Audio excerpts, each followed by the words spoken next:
ബാബു തഹരീമി മത്ലുൽ ഗനിയ്യി ബിഹഖി ത്വലബിഹി സാഹിബഹു.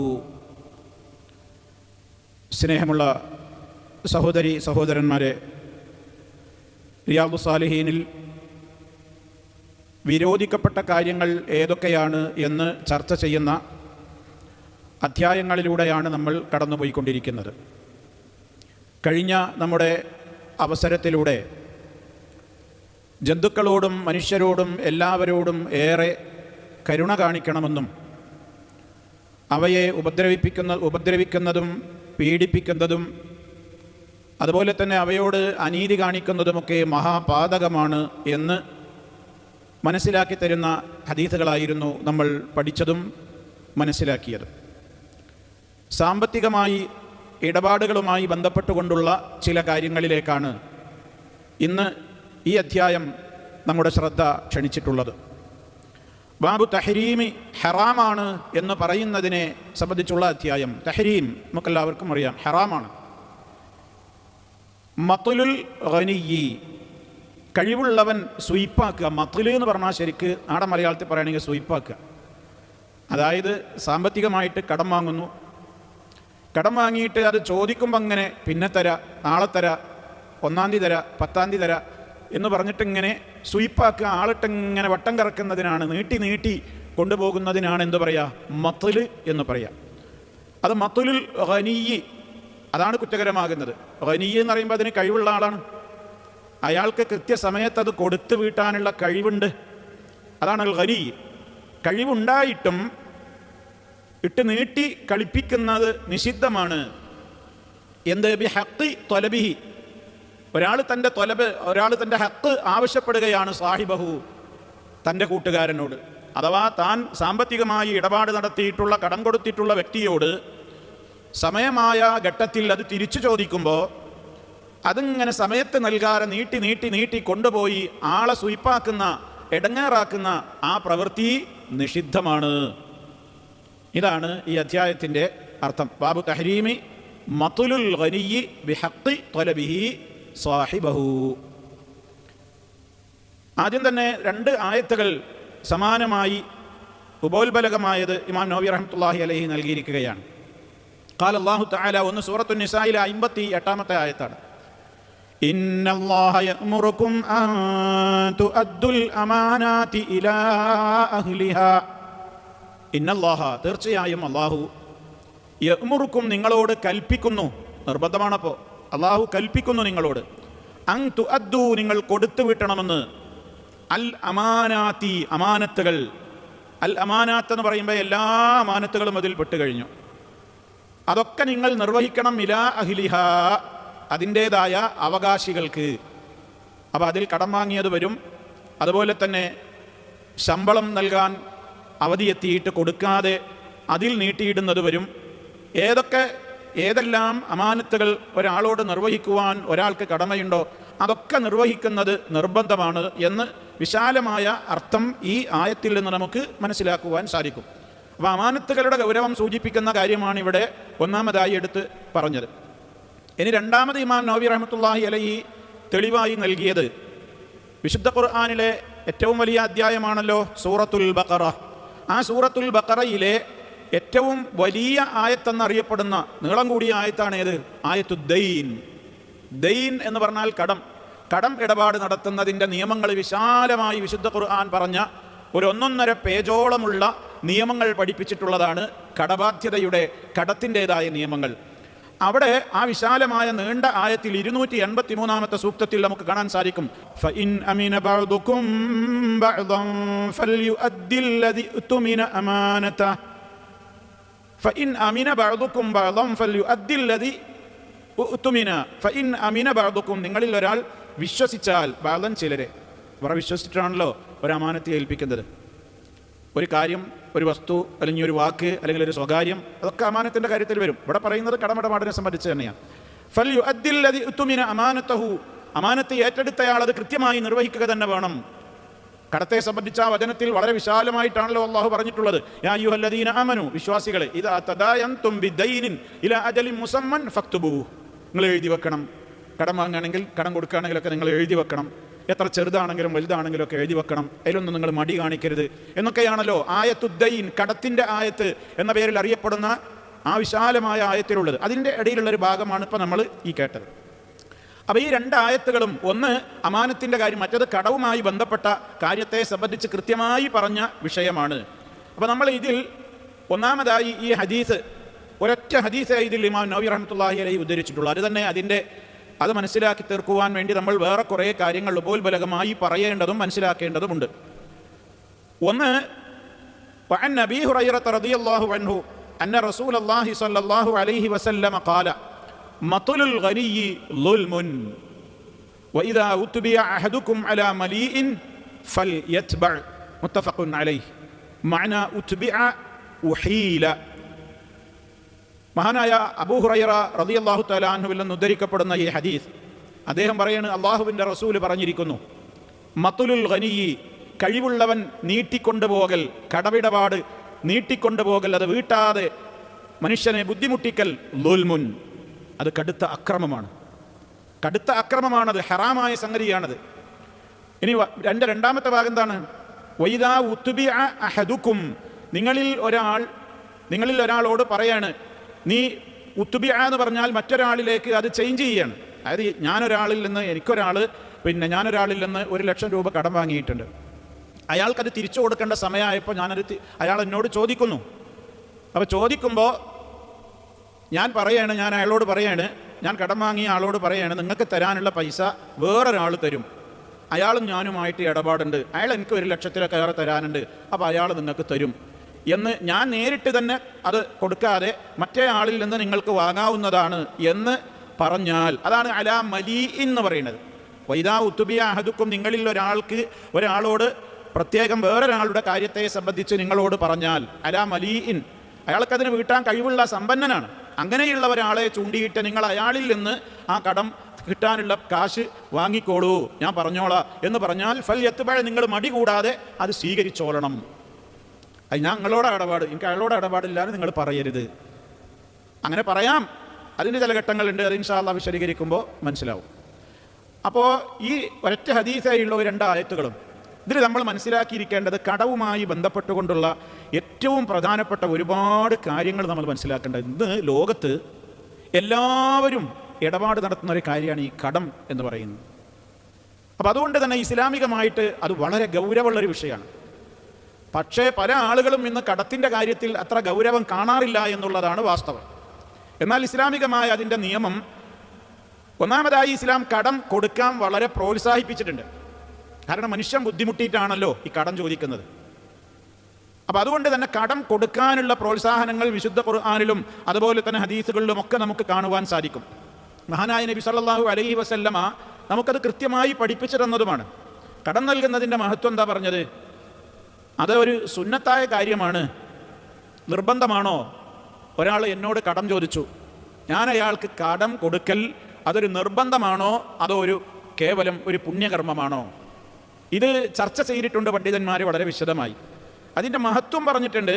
ഇസ്ലാം പറഞ്ഞത് എന്താണ്? മാമിൻ മുസ്ലിമിൻ, ഏതൊരു മുസ്ലിമായ മനുഷ്യനും യുഖ്രിദു മുസ്ലിമൻ ഖർളൻ മറത്തൈനി ഇല്ലാ കാന കസദഖതിഹാ മറത്തൻ. ഇബ്നു മാജ റിപ്പോർട്ട് ചെയ്തിട്ടുള്ള ഹദീസാണ്. അവിടെ എന്താണ് പറയുന്നത്? ഏതൊരു മുസ്ലിം ആവട്ടെ, മറ്റൊരാൾക്ക് അയാൾ കടം നൽകുന്നു, മറ്റൊരു മുസ്ലിമായ മനുഷ്യന് അയാൾ കടം കൊടുക്കുന്നു, 2 തവണ കടം കൊടുക്കുമ്പോൾ 1 തവണ സദഖ കൊടുത്തതിൻ്റെ കൂലിയാണ് എന്നാണ്.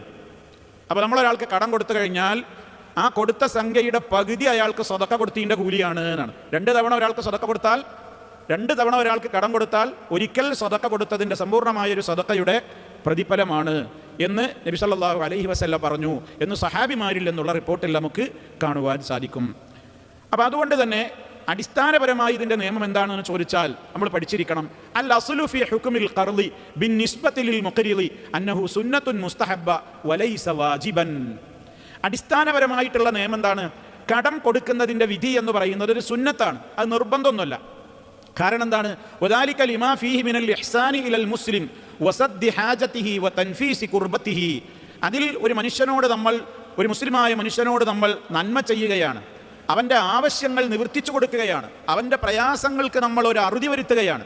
അതുകൊണ്ട് തന്നെ ഇസ്ലാം വളരെ ഗൗരവത്തോടുകൂടെ പഠിപ്പിച്ചിരുന്നല്ലോ, മൻ നഫസ അൻ മുഅ്മിനിൻ, ഒരു സത്യവിശ്വാസിയുടെ ഏതെങ്കിലും ദുന്യാവിൻ്റെ പ്രയാസങ്ങളെ ഒരാൾ നിവർത്തിച്ചു കൊടുത്താൽ, നഫസല്ലാഹു അൻഹു ഖുർബത്തൻ മിൻ ഖുറബി യൗമിൽ ഖിയാമ, അന്ത്യനാളിൽ നമുക്ക് അഭിമുഖീകരിക്കാവുന്ന പ്രയാസങ്ങളിലും പ്രതിസന്ധികളിലും അള്ളാഹുവിൻ്റെ ഭാഗത്തു നിന്ന് ഒരു കാവലുണ്ടാകും.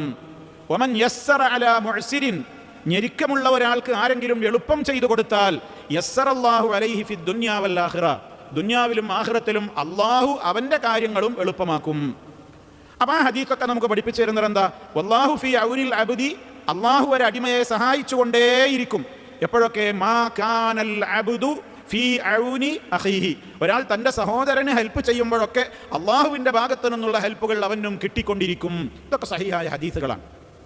അപ്പോൾ ഇതിൽ നിന്നൊക്കെ നമുക്ക് പഠിപ്പിച്ചു തരുന്നു ഇസ്ലാം എന്ത്? നിങ്ങൾ കടം കൊടുക്കണം. ഒരാൾ ചോദിച്ചാൽ കടം കൊടുക്കണം. എന്നാൽ നിർബന്ധമാണോ? അല്ലേ. കടം ചോദിച്ചിട്ട് ഒരാൾ കൊടുക്കാതിരുന്നാൽ കുറ്റക്കാരനാവോ? കുറ്റക്കാരനാവില്ല.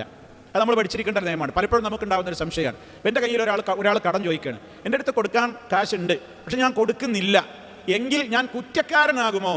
അവിടെയാണ് ഞാൻ നേരത്തെ പറഞ്ഞത്, ഈ വിഷയത്തിൽ ഒരു സുന്നത്തായ കാര്യമാണ് കടം കൊടുക്കുക എന്നുള്ളത്. എന്നാൽ അവിടെയുമുണ്ട്, ഏത് കാര്യത്തിലും ഉണ്ടാകുമല്ലോ ചില അടിയന്തര ഘട്ടങ്ങൾ. അതിനെ സംബന്ധിച്ച് പണ്ഡിതന്മാർ വേറെ വിധിയാണ് പറഞ്ഞിട്ടുള്ളത്.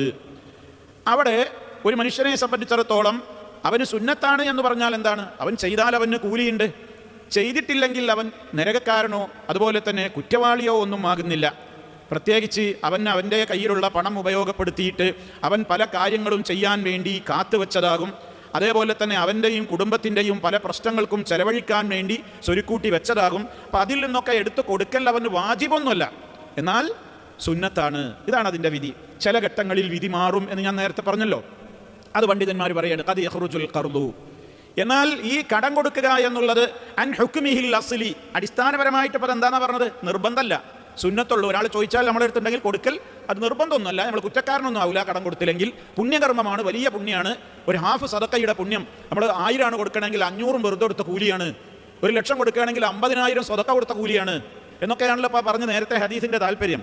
അപ്പം അതുകൊണ്ട് തന്നെ എന്നാൽ ചില ഘട്ടങ്ങളിൽ ഫയകൂനു വാജിബൻ ഔ മുഹറമൻ, ചില ഘട്ടങ്ങളിൽ കടം കൊടുക്കൽ നിർബന്ധമാവും, ചിലയിടത്ത് കടം കൊടുക്കൽ ഹറാമാവും, കൊടുക്കരുത്. ചിലപ്പോൾ കൊടുത്തേ പറ്റൂ, നിർബന്ധമാവും, കൊടുത്തിലേക്ക് കുറ്റക്കാരനാവും. വദാലിക ഫീ ബഅദിൽ ഹാലാത്തിൽ ഇസ്തിസ്നാഇയ, താഴെ പറയാൻ പോകുന്ന ചില ഘട്ടങ്ങളിൽ അത് പ്രത്യേകം ശ്രദ്ധിക്കണം. അത് ഏതൊക്കെയാണ്? ഒന്ന്, ഫൈൻ കാനൽ മുഖ്തരിദും മുദ്തറൻ, കടം ചോദിച്ചു വരുന്ന വ്യക്തി വളരെ ഗതികെട്ടവനാണ്, വളരെ പ്രയാസത്തിലാണ് ഒരാൾ ചോദിക്കുന്നത്. ചോദിക്കപ്പെട്ട വ്യക്തിയോ അയാൾക്ക് അത്യാവശ്യം കാശുണ്ട് എങ്കിൽ അയാൾ മറ്റേയാൾക്ക് കടം കൊടുക്കൽ നിർബന്ധമാണ്. അവിടെ കടം കൊടുക്കൽ നിർബന്ധവും. എന്നാൽ എല്ലാത്തിലും ഉണ്ട് കൃത്യമായ ചില വിവരണങ്ങൾ. ഇനി ഈ നിർബന്ധവും ചിലപ്പോൾ ഇല്ലാതാകും. വൈൻ അലിമൽ മുഖരിദു, കടം കൊടുക്കുന്ന ആൾക്ക് മനസ്സിലായാൽ, ഔ ഗലബ അലാ ദന്നിഹി, അല്ലെങ്കിൽ അയാളുടേതായ വിചാരത്തിൽ അയാൾക്ക് ഒരു 90% അയാൾക്ക് മനസ്സിലായിട്ടുണ്ടെന്ത്?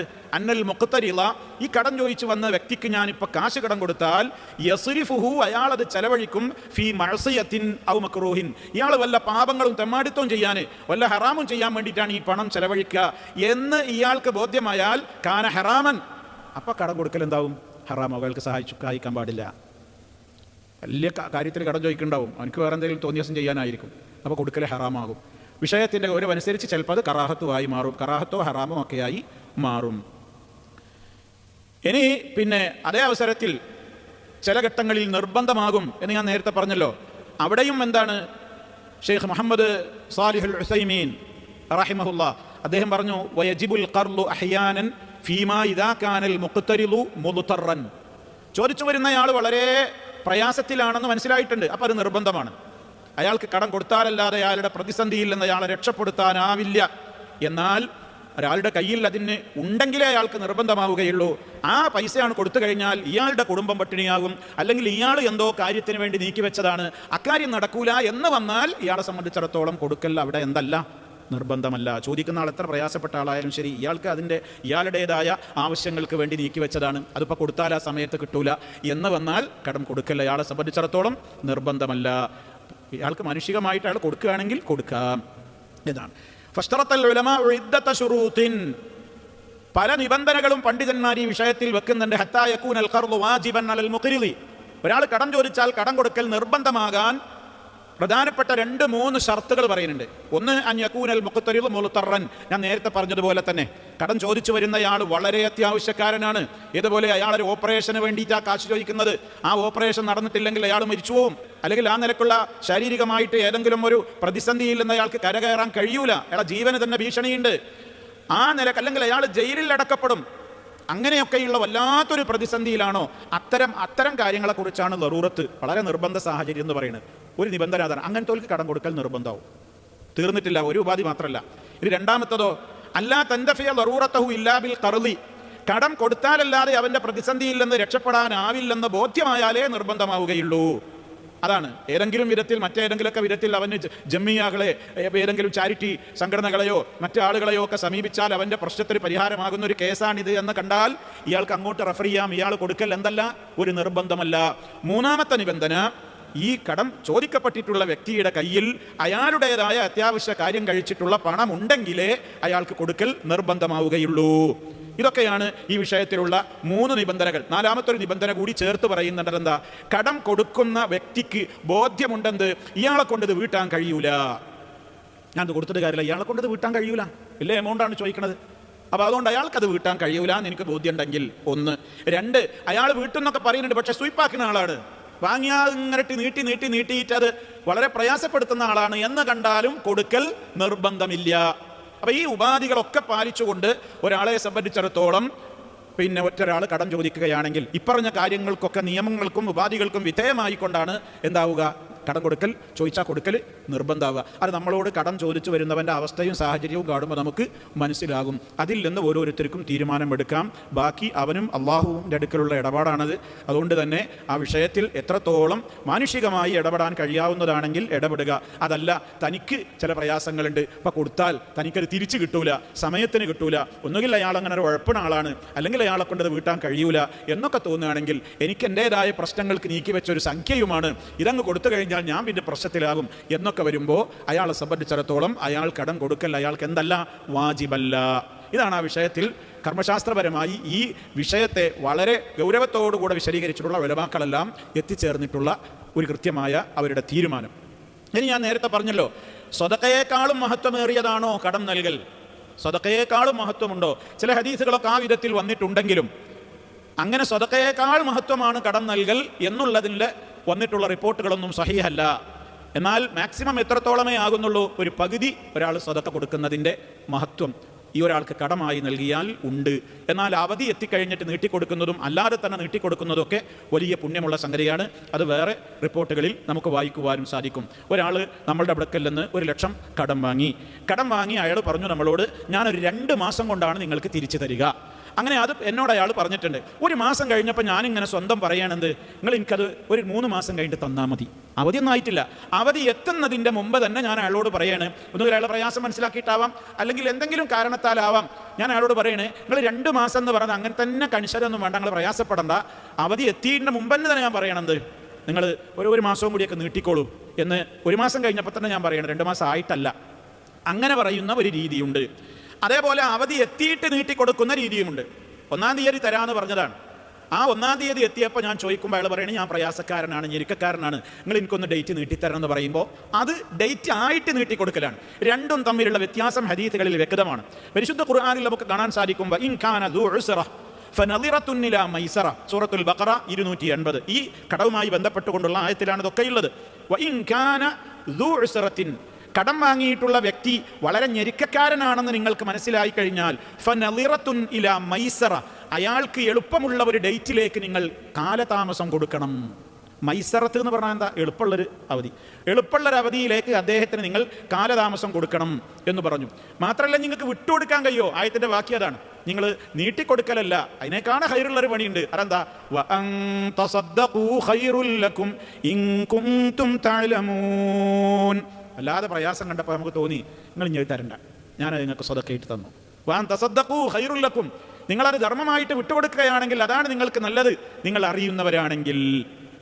അതിനൊക്കെയുള്ള വലിയ മഹത്വമാണ് ഹദീസുകളിൽ നമുക്ക് കാണുന്നത്. അല്ലാഹുവിന്റെ റസൂൽ പറഞ്ഞു, ഇമാം മുസ്ലിം റിപ്പോർട്ട് ചെയ്തിട്ടുള്ള ഹദീസിൽ കാണാം, മൻ അൻളറ മുഅസ്സിറൻ, ആരെങ്കിലും ഒരു ഞെരുക്കക്കാരന് കാലതാമസം ചെയ്തു കൊടുത്താൽ, ഡേറ്റ് എത്തിയിട്ട് കാലതാമസം ചെയ്തു കൊടുത്തു, 1-ാം തീയതി തരാമെന്ന് പറഞ്ഞതാണ്, ശരി നിങ്ങൾ അടുത്ത 1-ാം തീയതി തന്നാൽ മതി. ഔ വദഅൻഹു, അല്ലെങ്കിൽ അയാളുടെ ആ കടത്തിൽ നിന്ന് അയാൾ ഒഴിവാക്കി, ഞാൻ തരണ്ട, ഞങ്ങൾക്ക് വിട്ടു തന്നു എന്നൊക്കെ പറഞ്ഞാൽ അദല്ലഹുല്ലാഹു ഫീ ളില്ലിഹി, അള്ളാഹു അവന്റെ അർശിന്റെ തണലിൽ വിരിച്ചു കൊടുക്കുന്ന വിഭാഗത്തിൽ അവർ പെടും. ഒരു ഹദീസിലെ ഇപ്പോൾ അള്ളാഹുവിൻ്റെ പ്രത്യേകമായ തണൽ നാളെ മഹ്ശറിൽ ഒരാളുടെ തണലുമില്ലാത്ത നാളിൽ റബ്ബിൻ്റെ തണൽ കിട്ടുന്ന ആളുകളെ ഒരു ഹദീസിൽ എത്രയായിട്ടാണ് എണ്ണിയത്? സബ്അത്തുൻ യുദില്ലുഹുമുല്ലാഹു ഫീ ളില്ലിഹി യൗമ ലാ ദില്ല ഇല്ലാ ദില്ലുഹു. റബ്ബിൻ്റെ തണലല്ലാത്ത യാതൊരു തണലുമില്ലാത്ത ദിനം, സൂര്യൻ ഇങ്ങനെ ഒരു ചാണ് മുകളിലൂടെ കത്തിജ്വലിച്ച് ആളുകളൊക്കെ വിയർപ്പിൽ മുങ്ങിക്കുളിച്ച് നിൽക്കുന്ന ദിവസവും റഹ്മാനായ റബ്ബിൻ്റെ പ്രത്യേകമായ തണൽ വിരിച്ചു കൊടുക്കുന്ന 7 ആളുകളുണ്ട്. എന്നാൽ 7 ആളുകൾ മാത്രമല്ല, മറ്റു പല ഹദീസുകളിൽ വേറെയും ആളുകളെ എണ്ണിയിട്ടുണ്ട്. അതിൽപ്പെട്ട ഒരാളാണെന്ത്? ഞാനൊരാൾക്ക് കടം കൊടുത്തു, ഡേറ്റ് എത്തി, അയാൾ പറഞ്ഞു എനിക്ക് ഇങ്ങോട്ടൊന്ന് ഡേറ്റ് നീട്ടിത്തരണം, എനിക്ക് പ്രയാസത്തിലാണ് എന്ന് പറഞ്ഞ് ഞാൻ അയാൾക്ക് ഡേറ്റ് നീട്ടിക്കൊടുത്താൽ അള്ളാഹുവിൻ്റെ തണൽ എനിക്ക് ലഭിക്കും. മഹ്ശറയിൽ തണൽ കിട്ടണ പുണ്യകർമ്മമാണെന്ത്? കടം വാങ്ങിയ വ്യക്തി പ്രയാസത്തിലാണെന്ന് മനസ്സിലാക്കിയിട്ട് അവന് ഡേറ്റ് നീട്ടിക്കൊടുക്കുകയോ അല്ലെങ്കിൽ അത് അവന് വിട്ടുകൊടുക്കുകയോ ചെയ്താൽ വലിയ പുണ്യകർമ്മമാണ്. അതാണ് നബി സല്ലല്ലാഹു അലൈഹി വസല്ലം പറഞ്ഞു. നോക്കൂ നിങ്ങൾ, അതിൻ്റെ മഹത്വം ഞാൻ നേരത്തെ പറഞ്ഞല്ലോ. ഡേറ്റ് ആകുന്നതിൻ്റെ മുമ്പ് നീട്ടിക്കൊടുത്താലും ഡേറ്റ് ആയതിൻ്റെ ശേഷം നീട്ടിക്കൊടുക്കുന്നതും വേറെ വേറെ പുണ്യം പഠിപ്പിച്ചിട്ടുണ്ട്. ഹദീസിൽ നമുക്ക് കാണാൻ സാധിക്കും. ഇമാം അഹ്മദ് റഹിമഹുല്ലാഹ് റിപ്പോർട്ട് ചെയ്ത ഹദീസിൽ കാണാം, മഹാനായ ബുറൈദ റളിയല്ലാഹു അൻഹു പറയുന്നു, സമിഅ്തു റസൂലല്ലാഹി സ്വല്ലല്ലാഹു അലൈഹി വസല്ലം യഖൂൽ, അല്ലാഹുവിൻ്റെ റസൂൽ പറയുന്നത് ഞാൻ കേട്ടിട്ടുണ്ട്. എന്താണ്? മൻ അൻളറ മുഅ്സിറൻ, മൻ അൻളറ മുഅ്സിറൻ, ആരെങ്കിലും ഒരു ഞെരുക്കക്കാരന് കാലതാമസം ചെയ്തു കൊടുത്താൽ ഫലഹു, ആ വ്യക്തിക്കുണ്ട്, ബികുല്ലി യൗമിൻ, ഓരോ ദിവസത്തിനും മിസ്ലിഹി സദഖ. 10-ാം തീയതി തരാന്ന് പറഞ്ഞു, 10-ാം തീയതി 1 ലക്ഷം എനിക്ക് അയാൾ തരണം. 10-ാം തീയതി ആയപ്പോൾ അയാൾ പറഞ്ഞു എനിക്ക് ഞെരുക്കാണ്, അപ്പം ഞാനൊരു 5 ദിവസം നീട്ടിക്കൊടുത്തു എന്ന് വിചാരിച്ചു. ശരി, 15-ാം തീയതി തന്നാൽ മതി നിങ്ങൾ. എങ്കിൽ ആ 5 ദിവസത്തിലെ ഓരോ ദിവസവും നിങ്ങൾ ഈ കൊടുത്ത 1 ലക്ഷം അയാൾ, നിങ്ങൾ ഏത് കൊടുത്തതുപോലെ കൂലിയാണ് നിങ്ങൾക്ക്. ഓരോ ദിവസവും നിങ്ങൾ ഓരോ ലക്ഷം സദഖ കൊടുത്തതുപോലെയാണ്. നീട്ടിക്കൊടുക്കുന്നതിൻ്റെ മഹത്വമാണ് പറഞ്ഞത്. മൻ അൻളറ, പിന്നീട് അള്ളാഹുവിൻ്റെ റസൂൽ വീണ്ടും പറഞ്ഞു, മൻ അൻളറ മുഅ്സിറൻ, ഞെരുക്കക്കാരന് ഒരാൾ നീട്ടിക്കൊടുത്താൽ ഫലഹു ബികുല്ലി യൗമിൻ മിസ്ലൈഹി സദഖ, നീട്ടിക്കൊടുക്കുന്ന ഓരോ ദിവസവും 2 ഇരട്ടി സദഖ കൊടുത്ത കൂലിയാണ്. മനസ്സിലാകുന്നുണ്ടോ? ഒരാൾ 1 ലക്ഷം വാങ്ങി, നേരത്തെ പറഞ്ഞ ഉദാഹരണം എടുക്കുക, 1 ലക്ഷം വാങ്ങി, 10-ാം തീയതി തരാൻ ഡേറ്റ് എത്തി. അങ്ങനെ ഡേറ്റ് എത്തുന്നതിന് മുമ്പല്ല, ഡേറ്റ് എത്തിയിട്ട് ഞാൻ അയാൾക്ക് എന്ത് ചെയ്തു? വീണ്ടും നീട്ടിക്കൊടുത്താൽ ഓരോ ദിവസവും ഞാൻ കൊടുത്ത സംഖ്യയുടെ ഇരട്ടി ഞാൻ സ്വതക്ക കൊടുത്ത കൂലിയാണ്. 1 ലക്ഷം ആണെങ്കിൽ അയാൾക്ക് 2 ലക്ഷം സ്വതക്ക കൊടുത്തതുപോലെ. ഡേറ്റ് ആയിട്ട് വീണ്ടും നീട്ടിക്കൊടുക്കുമ്പോൾ ഓരോ തവണ ഞാൻ എത്ര ദിവസമാണോ നീട്ടിക്കൊടുക്കുന്നത് ആ ദിവസമൊക്കെ ഞാൻ അയാൾക്ക് കൊടുത്ത സംഖ്യയുടെ ഇരട്ടി സ്വതക്ക കൊടുത്തു ഓരോ ദിവസവും. അതിൻ്റെ പുണ്യമാണ്. അപ്പോൾ എത്രയായിരിക്കും അതിൻ്റെയൊക്കെ മഹത്വം സഹോദരങ്ങളെ. ഇത് കേട്ടപ്പോൾ സഹാബി ചോദിച്ചു, അള്ളാഹിൻ്റെ റസൂൽ നിങ്ങളിപ്പോൾ 2 രൂപത്തിലാണല്ലോ പറഞ്ഞത്. ആദ്യം പറഞ്ഞു നിങ്ങളെന്ത്, ഇങ്ങനെ ഞെരുക്കക്കാരന് നീട്ടിക്കൊടുത്താൽ അവന് 1 സദഖയുടെ കൂലിയുണ്ട് ഓരോ ദിവസത്തിനും. പിന്നെ നിങ്ങൾ തന്നെ പറഞ്ഞു ഞെരുക്കക്കാരന് അവധി നീട്ടിക്കൊടുത്താൽ 2 സദഖയുടെ അഥവാ ഇരട്ടി സദഖ ഓരോ ദിവസവും കൊടുത്തതുപോലെ ഉണ്ട്. എന്താ അങ്ങനെ പറഞ്ഞത്? അപ്പോഴാണ് നബി സല്ലല്ലാഹു അലൈഹി വസല്ലം പറഞ്ഞത്, അല്ലാഹുവിൻ്റെ റസൂൽ പറഞ്ഞു, ലഹു ബികുല്ലി യൗമിൻ സദഖ, ഓരോ ദിവസവും ഓരോ ആ സംഖ്യ സദഖയായിട്ട് കൂട്ടൽ എപ്പോഴാണ്? ഖബല അൻ യഹില്ല ദൈൻ, കടത്തിൻ്റെ അവധി എത്തുന്നതിന് മുമ്പ് നീട്ടിക്കൊടുത്താലാണ്. കടത്തിൻ്റെ അവധി എത്തിയിട്ടില്ല, എത്തുന്നതിന് മുമ്പ് തന്നെ നീ അഡ്വാൻസ്ഡ് ആയിട്ട് പറഞ്ഞു, ഇത് ഇപ്പം തരണ്ട കേട്ടോ, കുറച്ച് കഴിഞ്ഞിട്ട് തന്നാൽ മതി. എന്നാൽ ആ ഡേറ്റ് മുതൽക്കുള്ള ഓരോ ദിവസവും നീ അയാൾക്ക് കൊടുത്ത സംഖ്യ അയാൾക്ക് ആ ദിവസം നീ സ്വതക്ക ചെയ്തതുപോലെ പിറ്റേ ദിവസം എത്ര ഡേറ്റ് ഉണ്ട്, 5 ദിവസമാണോ നീട്ടി കൊടുത്തത്, 5 ദിവസം അയാൾക്ക് ഈ എമൗണ്ട് സ്വതക്ക കൊടുത്ത കൂലിയാണ്. പിന്നെ അല്ലാഹുവിൻ്റെ റസൂൽ പറയുന്നത് അതേ അവസരത്തിൽ ഫൈദാ ഹല്ലദ് ദൈനു, അവധി എത്തിയിട്ട് ഫഅൻളറഹു, നീ അയാൾക്ക് നീട്ടിക്കൊടുത്താലോ ഫലഹു ബികുല്ലി യൗമിൻ മിസ്ലൈഹി സദഖ, അവധി എത്തിയിട്ടും പിന്നെ നീ അയാൾക്ക് നീട്ടിക്കൊടുത്താൽ നീട്ടിക്കൊടുക്കുന്ന ഓരോ ദിവസത്തിനും നീ കൊടുത്ത എമൗണ്ടിൻ്റെ ഇരട്ടി നീ അത് സദഖയായി കൊടുത്തതിന് സമാനമാകുന്നു. അപ്പം എത്രത്തോളം പുണ്യമുണ്ട് കടം കൊടുക്കുന്നതിൽ. അപ്പം കടം കൊടുക്കാൻ സാമ്പത്തികമായി ശേഷിയുള്ള ഒരാളും ഇനി മടി കാണിക്കേണ്ടതില്ല. കടം ചോദിച്ചാൽ കൊടുക്കുക. എന്നാൽ ആദ്യം പറഞ്ഞ ഉപാധികളൊക്കെ ശ്രദ്ധിക്കുകയും ചെയ്യുക. കുറേ ആളുകളുണ്ട് ഇതിനായിട്ട് നടക്കുന്നവർ, കടമൊക്കെ വാങ്ങും പക്ഷെ സമയത്ത് കൊടുക്കൂല, അവൻ്റെ അടുത്ത് അത് കിട്ടിപ്പോരൂല. പിന്നെ കടം ചോദിച്ചാൽ ചിലപ്പോൾ ഉള്ള ബന്ധമൊക്കെ പോകും. കുടുംബക്കാരാണെങ്കിൽ തമ്മിൽ തെറ്റും, പിന്നെ മരിച്ചാലും എൻ്റെ മയ്യത്ത് കാണണ്ടാന്നും പറയും. എന്തേ പ്രശ്നം? കടം കൊടുത്തതാണ്, സഹായിച്ചു പോയി. അങ്ങനെയുണ്ട് കുറേ ആൾക്കാർ. ഈ അടുത്തോര് തമ്മിൽ ഇടപാട് വേണ്ടാന്ന് ചിലപ്പോൾ പലരും പറയാറുണ്ട്. അതിൽ കുറച്ചൊക്കെ കാര്യമുണ്ട്.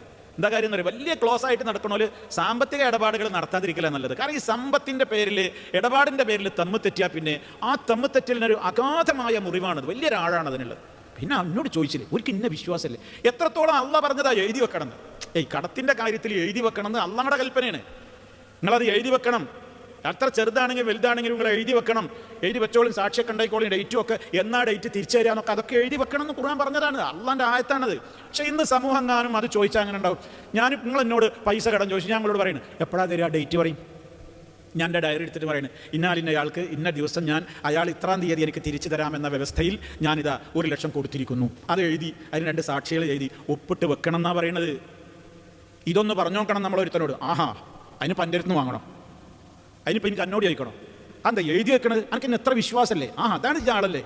അത് ശരി, കാശിൻ്റെ അടുത്ത് കണ്ട് എത്തുമ്പോൾ എൻ്റെ നിറമൊക്കെ മാറിയാലോ, സ്വഭാവമൊക്കെ ഒന്ന് വ്യത്യാസം വന്നാലോ, എന്തപ്പോൾ ഇതൊക്കെ ഇത്ര എഴുതാനുള്ളത്, എനിക്കെന്താണ് വിശ്വാസം, ഞാനാണ് തരൂലേ, പറയാൻ പാടില്ല. തമ്മ് തെറ്റിയാണ് ആളുകൾ. എന്തിന്? അള്ളാഹ് പറഞ്ഞ നിയമം പാലിച്ചീന്. യാ അയ്യുഹല്ലദീന ആമനു, വിശ്വാസികളെ, ഇദാ തദായൻതും ബിദൈനിൻ, നിങ്ങൾ കടമിടപാട് നടത്തുകയാണെങ്കിൽ ഫക്തുബൂഹു, നിങ്ങൾ അതിൽ എഴുതി വെക്കണേന്ന്. ഇലാ അജലിൻ മുസമ്മ ഫൽയക്തുബ് ബൈനക്കും കാതിബുൻ ബിൽ അദ്ലി വലാ യഅബ കാതിബുൻ അൻ യക്തുബ എന്നൊക്കെ പറയുന്നുണ്ട്. നിങ്ങളത് കൃത്യമായിട്ട് എഴുതി വെക്കണം. അത് എത്ര ചെറുതാണെങ്കിലും വലുതാണെങ്കിലും നിങ്ങൾ എഴുതി വെച്ചോ. അത് നിങ്ങൾ തമ്മിലുള്ള ആ ബന്ധം നല്ല നിലക്ക് നിലനിൽക്കാൻ അത് പറ്റുന്ന പറയണം. എന്തെല്ലാം കാര്യങ്ങളുടെ എഴുതി വെക്കുന്നതുകൊണ്ട് കടമിടപാട് നടന്ന ഉടനെ എഴുതി വെച്ചോളണം. എന്താ കാരണം? വാങ്ങിയ ഞാനാവട്ടെ, കൊടുത്ത എനിക്ക് തന്ന ആളാവട്ടെ, ആരാവട്ടെ, രണ്ടിലൊരാളത് മരണപ്പെട്ടാലോ, ഇവർ മാത്രമേ ഇത് അറിഞ്ഞിട്ടുള്ളൂ. എന്താ അപ്പം അതിന് രേഖ? ഒന്നുമില്ല. കടം വാങ്ങിയിട്ട് സംഗതിയൊക്കെ ശരിയാ, പക്ഷെ എന്താ രേഖ? ബന്ധുക്കൾ ചോദിക്കൂലേ, ബന്ധപ്പെട്ടവർ ചോദിക്കൂലേ, എനിക്ക് എൻ്റെ ബാപ്പ കാശ് തരാണ്ട്. അപ്പോൾ മക്കൾ പറയും എന്താ രേഖ? രേഖയൊന്നുമില്ല മോനെ, അതൊന്നും എഴുതി വെച്ചതൊന്നുമില്ല. കണ്ടോ, എഴുതി വെച്ചില്ല. സാക്ഷി വേണമെന്ന് ഖുർആൻ പറഞ്ഞു. നിങ്ങളെ എഴുതി വെച്ചു, നിങ്ങൾക്ക് ഇപ്പം എന്തും എഴുതി വെച്ചൂടെ? ഇനി സാക്ഷി ഉണ്ടോ? സാക്ഷികൾ ഉണ്ടാവില്ലേ? സാക്ഷി വേണമല്ലോ. അപ്പൊ ഖുർആൻ പറഞ്ഞ കാര്യമാണ്. കടം കൊടുക്കുന്നുണ്ടോ നമ്മളെല്ലാവരും ശ്രദ്ധിക്കേണ്ട കാര്യമാണ്. ആരും അതിന് ഒഴിവാണ്ട.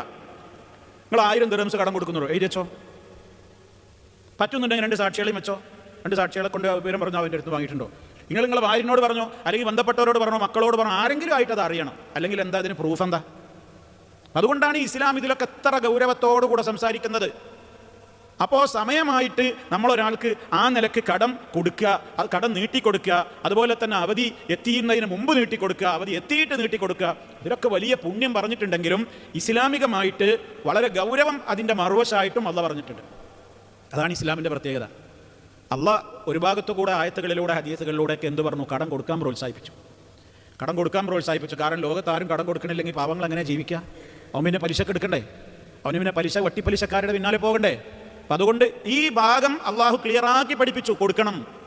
അത് കൊടുക്കുമ്പോൾ അതിൻ്റെ നിയമങ്ങളൊക്കെ പറഞ്ഞു. അതേ അവസരത്തിൽ ഇപ്പുറത്ത് വേറെ ചില നിയമങ്ങൾ പറഞ്ഞു. എന്താണ്?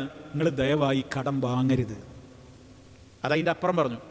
കടം കൊടുക്കുന്നതൊക്കെ വലിയ മഹത്വം കണ്ട് വിചാരിച്ചിട്ട് വേറെ കൂലിട്ടാൻ വേണ്ടി ഇങ്ങനെ നടക്കണ്ട. കടം അത്യാവശ്യത്തിനേ വാങ്ങാവൂ. വളരെ അനിവാര്യ സാഹചര്യത്തിലല്ലാതെ എന്ത് വാങ്ങരുത്? കടം വാങ്ങരുത്. അള്ളാഹുവിൻ്റെ റസൂൽ സല്ലല്ലാഹു അലൈഹി വസല്ലമ വളരെ ഗൗരവത്തോടുകൂടെ പ്രാർത്ഥിക്കുകയാണ് നിസ്കാരത്തിലും പുറത്തുമൊക്കെ അള്ളാഹുവിൻ്റെ റസൂൽ പ്രാർത്ഥിച്ചിരുന്നു. ആയിഷ ബീവി റളിയല്ലാഹു തആല അൻഹ പറയുന്നുണ്ട്, അള്ളാഹുവിൻ്റെ റസൂൽ കാന യദ്ഉ ഫിസ്സലാ, നിസ്കാരത്തിൽ തന്നെ അവിടുന്ന് ദുആ ചെയ്തിരുന്നു, അല്ലാഹുമ്മ ഇന്നി അഊദു ബിക മിനൽ മഅ്സമി വൽ മഗ്റം. ആ ദുആ നമ്മളൊക്കെ ദുആ ചെയ്യണം നമ്മുടെ നിസ്കാരത്തിൽ. അല്ലാഹുവേ ഇന്നി അഊദു ബിക, ഞാൻ നിന്നോട് കാവൽ തേടുന്നു, മിനൽ മഅ്സമി, കുറ്റകരമായ സംഗതികളിൽ നിന്ന്, എൻ്റെ ജീവിതത്തിൽ ഹറാമുകൾ വരാതെ കുറ്റങ്ങൾ വന്നു പോകുന്നതിൽ നിന്ന് ഞാൻ നിന്നോട് കാവൽ തേടുന്നു, വൽ മഗ്റമി, കടക്കെണിയിൽ നിന്നും കടബാധ്യതയിൽ നിന്നും ഞാൻ നിന്നോട് കാവൽ തേടുന്നു. അപ്പോൾ ഒരു സഹാബി അല്ലാഹുവിൻ്റെ റസൂലിനോട് ചോദിക്കുകയാണ്, മാ അക്സറ മാ തസ്തഈദു മിനൽ മഗ്റമി, കടക്കണിയിൽ നിന്ന് നബിയെ നിങ്ങൾ പല ദുആകളിലായിട്ട് ഇങ്ങനെ അല്ലാഹുവിനോട് കാവൽ ചോദിക്കുന്നത് കേൾക്കുന്നുണ്ടല്ലോ, എന്തേ ഈ കടക്കണിയുടെ കാര്യം ഇങ്ങനെ എപ്പോഴും ഇങ്ങനെ അല്ലാഹുവിനോട് കാവൽ തേടുന്നത്? ഒരു സഹാബിയുടെ ചോദ്യമാണ് റസൂലുള്ളാഹിനോട് സ്വല്ലല്ലാഹു അലൈഹി വസല്ലം. അപ്പോൾ അല്ലാഹുവിൻ്റെ റസൂൽ പറഞ്ഞു, അതിന് കാരണമുണ്ട്. അത്രത്തോളം ഗുരുതരമാണ് കടം വാങ്ങൽ. എന്തേ പ്രശ്നം? ഇന്നർ റജുല, ഒരു മനുഷ്യൻ, ഇദാ ഗരിമ, അയാൾ കടം വാങ്ങിക്കഴിഞ്ഞാൽ, ഹദ്ദസ, അവൻ സംസാരിച്ചാൽ, ഫകദബ, കളവ് പറയേണ്ടി വരും. കടം വാങ്ങിയോ പിന്നെ പലപ്പോഴും എന്ത് പറയേണ്ടി വരും? നോണ പറയേണ്ടി വരും. എന്താ നിങ്ങൾ പൈസ തരാത്തത്? എൻ്റെ അടുത്ത് ലൈറ്റാണേ, അല്ലെ ഞാനിപ്പം ഇങ്ങോട്ട് വിചാരിച്ചോളൂ നിങ്ങളെ തരണമെന്ന് വിചാരിച്ചിരുന്നു. ആ ഒരു കടത്തിൽ നിന്ന് പ്രയാസത്തിൽ നിന്ന് അയാൾ രക്ഷപ്പെടാൻ വേണ്ടി കുറേ നോണ അയാൾ പറയേണ്ടി വരും. അയാൾക്ക് തന്നെ മനസ്സാക്ഷി കുത്തുണ്ടാവും, ഞാൻ ഈ പറയുന്നൊക്കെ നോണയും. അയാൾ വാഗ്ദത്തം ചെയ്യും, കുറേ വാഗ്ദത്തങ്ങൾ അയാൾ പറയും. 1-ാം തീയതി തരാ, 5-ാം തീയതി തരാ, 15-ന് തരാ, 25-ന് ഉറപ്പായിട്ടും തരാ, 30-ാം തീയതി എന്തായാലും തരും, ഞാനിവിടെ ഭൂമിയിലുണ്ടെങ്കിൽ അടുത്ത 5-ാം തീയതി എന്തായാലും തന്നിരിക്കും. എത്ര കരാറായി? ഇപ്പോൾ 5 അവൻ കരാർ ചെയ്യും, അവൻ ലംഘിക്കുകയും ചെയ്യും. അവന് പറ്റണില്ല, അല്ലെങ്കിൽ അവൻ്റെ ഒരു രീതി അങ്ങനെയാണ്. അതുകൊണ്ട് തന്നെ കടുത്ത രൂപത്തിലുള്ള ഹറാമാണെന്ത്. ഈ വിധത്തിൽ നിങ്ങൾ എന്ത് ചെയ്യരുത്, ഒരിക്കലും കടം വാങ്ങാൻ നിർബന്ധിത സാഹചര്യമുണ്ടെങ്കിൽ അല്ലാതെ കടം വാങ്ങരുത്. അത്യാവശ്യത്തിനാണ് വാങ്ങാൻ പറഞ്ഞത്, അത്യാവശ്യത്തിന് മാത്രമാണ് വാങ്ങാൻ പറഞ്ഞത്. ഇനി നോക്കൂ നിങ്ങൾ, അതിൻ്റെ ഗൗരവം നമ്മൾ മനസ്സിലാക്കണം. സഹാബത്ത് പറയുന്നുണ്ട്, ഞങ്ങളൊരിക്കൽ അള്ളാഹുവിൻ്റെ റസൂലിൻ്റെ അടുക്കൽ ഇങ്ങനെ ഇരിക്കുക. അപ്പം നബി സല്ലല്ലാഹു അലൈഹി വസല്ലം മുകളിലേക്ക് ഇങ്ങനെ നോക്കി, വാനലോകത്തേക്ക് ഇങ്ങനെ തല ഉയർത്തി, എന്നിട്ട് തൻ്റെ കൈപ്പടം നെറ്റത്തിങ്ങനെ വെച്ചിട്ട് പറഞ്ഞു, സുബ്ഹാനല്ലാഹ് സുബ്ഹാനല്ലാഹ്. വളരെ ഗൗരവത്തോടു കൂടെ പറയാൻ തുടങ്ങി. സഹാബത്ത് ചോദിച്ചു, എന്താ നബിയെ? മാദാ നുസ്സില മിന തശ്ദീദ്. എത്ര കടുപ്പുള്ള നിയമം പറയുന്നത്, എത്ര കടുപ്പുള്ള വഹിയാ വരുന്നത് എനിക്ക്. ഫസക്കത്നാ വഫസിഅനാ. സഹാബത്ത് പറയുന്നത്, ഞങ്ങൾ അവനും എല്ലാവരും ശാന്തരായി, ഞങ്ങളൊക്കെ പേടിച്ചു. അല്ലാഹുവിൻ്റെ റസൂലിൻ്റെ ആ ബോഡി ലാംഗ്വേജ്, അവിടുത്തെ ശരീരത്തിൻ്റെ ആ ഭാഷ, കൈവക്കലും ഭയങ്കരമായ ആ ഗൗരവത്തോടു കൂടെയുള്ള വിഷയം പറയലൊക്കെ കേട്ടപ്പോൾ ഞങ്ങളൊക്കെ പേടിച്ചു. എന്തേ നബിയെ ഇറങ്ങിയത്? എന്ത് നിയമമാണ് ഇപ്പോൾ വന്നത്? അല്ലാഹുവിൻ്റെ റസൂൽ പറഞ്ഞു, വല്ലദീ നഫ്സി ബിയദിഹി, എൻ്റെ ആത്മാവ് ആരുടെ കയ്യിലാണോ അവനെ തന്നെ സത്യം. ഞാൻ നിങ്ങളോടൊരു കാര്യം പറയട്ടെ, എനിക്കിപ്പോൾ കിട്ടിയ വഹി എന്താണെന്നറിയോ? ഒരു മനുഷ്യൻ അള്ളാഹിൻ്റെ മാർഗത്തിൽ ഷഹീദായി നിങ്ങൾ സങ്കല്പിച്ചു. ഒരാൾ അള്ളാഹുടെ മാർഗത്തിലാണ് ഷഹീദായി. അങ്ങനെ അയാൾ ഷഹീദായിട്ട് സുമ്മ ഉഹയ്യ, അയാൾക്ക് വീണ്ടും അള്ളാഹ് ജീവൻ കൊടുത്തു. സുമ്മ ഖുതില, അയാൾ രണ്ടാമതും ഷഹീദായി. സുമ്മ ഉഹയ്യ, അയാൾക്ക് രണ്ടാമത് വീണ്ടും ജീവൻ കിട്ടി. സുമ്മ ഖുതില, മൂന്നാമതും അയാൾ അള്ളാഹുവിൻ്റെ മാർഗത്തിൽ ഷഹീദായി. ഒരിക്കൽ തന്നെ അള്ളാഹിൻ്റെ മാർഗത്തിൽ ഷഹീദായ കൂലി എത്ര? അങ്ങനെയൊക്കെ 2-3 വട്ടം ഷഹീദായ ഒരാളാണെന്ന് സങ്കല്പിച്ചോ. വഅലൈഹി ദൈനുൻ, പക്ഷേ അയാൾക്ക് കടമുണ്ട്. അയാൾ കടബാധ്യതയോടെയാണ് മരിച്ചു പോയിട്ടുള്ളതെങ്കിൽ മാദഖലൽ ജന്ന, അയാൾ സ്വർഗത്തിൽ പ്രവേശിക്കുന്നതല്ല. ഹത്താ യുഖ്ദാ അൻഹു ദൈനുഹു, അയാളുടെ കടം വീട്ടപ്പെടുന്നത് വരെ. എത്ര ഉന്നതമായ പദവി സ്വർഗത്തിൽ കിട്ടാൻ യോഗ്യനായ ഷഹീദായിട്ടും കാര്യമില്ല. 2 വട്ടം 3 വട്ടം ഷഹീദായി, അതൊന്നും നടക്കണ സംഗതിയല്ല, സങ്കല്പിക്കാണ്. അത്ര പുണ്യമായ ഒരു ശറഫാക്കപ്പെട്ട പ്രവൃത്തി ചെയ്തിട്ട് സ്വർഗത്തിലേക്ക് അത്യുന്നതമായ പദവി എത്തുന്ന മനുഷ്യന് പോലും കടക്കാരനായിട്ടാണ് മരിച്ചു പോയിട്ടുള്ളതെങ്കിൽ അയാൾ സ്വർഗത്തിൽ പ്രവേശിക്കൂല, അയാളുടെ കടം വീട്ടപ്പെടുന്നത് വരെ. ഇമാം നസായി റിപ്പോർട്ട് ചെയ്തിട്ടുള്ള ഹദീസാണത്. തീർന്നില്ല. നബി സല്ലല്ലാഹു അലൈഹി വസല്ലമയുടെ അടുക്കൽ ജനാസ കൊണ്ടുവന്നാൽ, മയ്യത്ത് നിസ്കരിക്കാൻ വേണ്ടി ജനാസ കൊണ്ടുവരപ്പെട്ടാൽ നബി സല്ലല്ലാഹു അലൈഹി വസല്ലമ ചോദിച്ചിരുന്നു, ഇയാളുടെ മേൽ വല്ല കടബാധ്യതയുമുണ്ടോ? ഉണ്ട് എന്ന് പറഞ്ഞാൽ അള്ളാഹുവിൻ്റെ റസൂൽ നിസ്കരിക്കൂല, നബി മാറി നിൽക്കും. കടമുള്ള വ്യക്തിക്ക് വേണ്ടി അള്ളാഹുവിൻ്റെ റസൂൽ മയ്യത്ത് നിസ്കരിച്ചിരുന്നില്ല. സഹാബത്തിനോട് പറയും, നിങ്ങൾ നിസ്കരിച്ചോ, കാരണം നബിക്ക് നിസ്കരിക്കാൻ ഓർഡറില്ല. ആ വിഷയത്തിൻ്റെ ഗൗരവമാണ് പഠിപ്പിക്കുന്നത്. നബി തങ്ങൾ നിസ്കരിക്കാതെ മാറി നിൽക്കും, സഹാബിമാരോട് നിസ്കരിക്കാൻ വേണ്ടി കൽപ്പിക്കും. അങ്ങനെയാണ് നബി സല്ലല്ലാഹു അലൈഹി വസല്ലം. അങ്ങനെ ഒരിക്കൽ ഉണ്ടായൊരു സംഭവം നോക്കൂ നിങ്ങൾ. നബി സല്ലല്ലാഹു അലൈഹി വസല്ലമ ഒരാൾക്ക് വേണ്ടി നിസ്കരിക്കാതെ മാറി നിന്നു. അയാൾ 2 ദീനാറാണ് അയാൾക്ക് കടം. 2 ദീനാർ, 2 സ്വർണ്ണനാണയം കടമുള്ള വ്യക്തിയാണ്. അദ്ദേഹത്തിന്റെ ജനാസ കൊണ്ടുവരപ്പെട്ടപ്പോൾ അള്ളാഹുവിന്റെ റസൂൽ നിസ്കരിക്കാതെ മാറി നിന്നപ്പോൾ സദസ്സിലുണ്ടായിരുന്ന മഹാനായ സ്വഹാബി അബൂ ഖത്താദ റളിയല്ലാഹു തആല അൻഹു അള്ളാഹിന്റെ റസൂലിനോട് പറഞ്ഞു, നബിയെ, നിങ്ങൾ നിസ്കരിക്കണം ആ വ്യക്തിക്ക് വേണ്ടിയിട്ട്, അദ്ദേഹത്തിന്റെ കടം ഞാൻ ഇതാ ഏറ്റെടുത്തിരിക്കുന്നു. ഉറപ്പിച്ചോളൂ നബിയെ, ഞാൻ ഏറ്റു, നിങ്ങൾ നിസ്കരിച്ചോളൂ. നിസ്കാരമൊക്കെ കഴിഞ്ഞ് ഫലമാ റആഹു മിനൽ ഗദി, നേരെ പിറ്റേന്ന് റസൂലുള്ള അബൂ ഖത്താദനെ കണ്ടപ്പോൾ ചോദിക്കുകയാണ്, എന്തായി ആ കടം വീട്ടിയോ? അബൂ ഖത്താദ റളിയല്ലാഹു തആല അൻഹു പറഞ്ഞു, ഖദ് ഖളൈതുഹാ, ഞാനത് വീട്ടിയിട്ടുണ്ട് നബിയേ, ഇതാ ഇന്ന് ഞാനത് വീട്ടിയിട്ടുണ്ട്. അപ്പോൾ നബി സല്ലല്ലാഹു അലൈഹി വസല്ലം പറഞ്ഞു, അൽ ആന ബറദത് അലൈഹി ജിൽദുഹു, ഇപ്പോഴാണ് അയാളുടെ ശരീരം തണുത്തത് എന്ന് പറഞ്ഞാൽ അയാൾ നരകാവകാശിയാകുന്ന അവസ്ഥയില്ലെന്ന് അയാൾ ഇപ്പോഴാണ് മോചിതനായത്. അത്ര ഗൗരവമാണ്. അപ്പോൾ ഇതറിയുന്ന ഒരാൾ ഇനി അനാവശ്യത്തിന് കടം വാങ്ങുമോ? അതിനാണിത് പറയുന്നത്. അത്യാവശ്യത്തിനല്ലാതെ കടം വാങ്ങരുത്. കാരണം മരിച്ചുപോയി കഴിഞ്ഞാൽ ആ നിലക്ക് വലിയ പ്രതിസന്ധി ഉണ്ടാക്കുന്ന കാര്യമാണത്. സ്വർഗപ്രവേശനത്തിന് അത് തടസ്സമായി മാറും.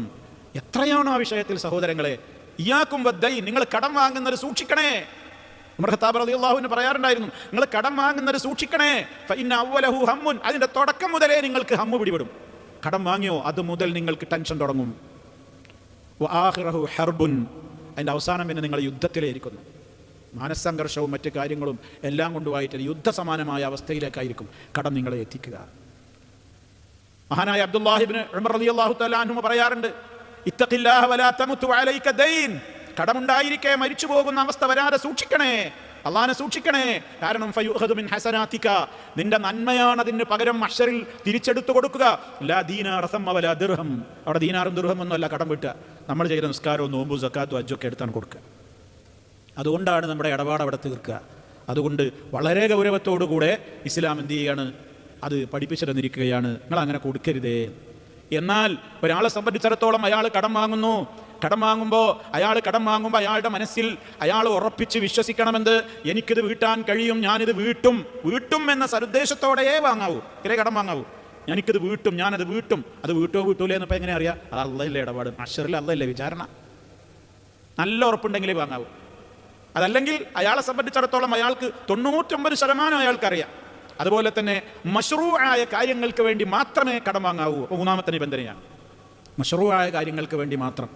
ഇന്നിപ്പോൾ കടം വാങ്ങേണ്ടത് എന്തിനാ? ഹറാമ് ചെയ്യാൻ, തോന്നിയാസം ചെയ്യാൻ. എല്ലാ ആളുകളും കടക്കണിയിൽ പെടുന്ന പ്രധാനപ്പെട്ട ഒരു വിഷയം എന്താണ്? കല്യാണത്തെ പറ്റുന്ന എല്ലാവർക്കും പിന്നെ കടമാണ്. എന്തിനാ ഈ വാങ്ങണത്? അനുവദിക്കപ്പെട്ട കാര്യത്തിനൊന്നുമല്ല, ഹറാമായ പല കാര്യങ്ങളും അവിടെ പൊടിക്കാനാണ്.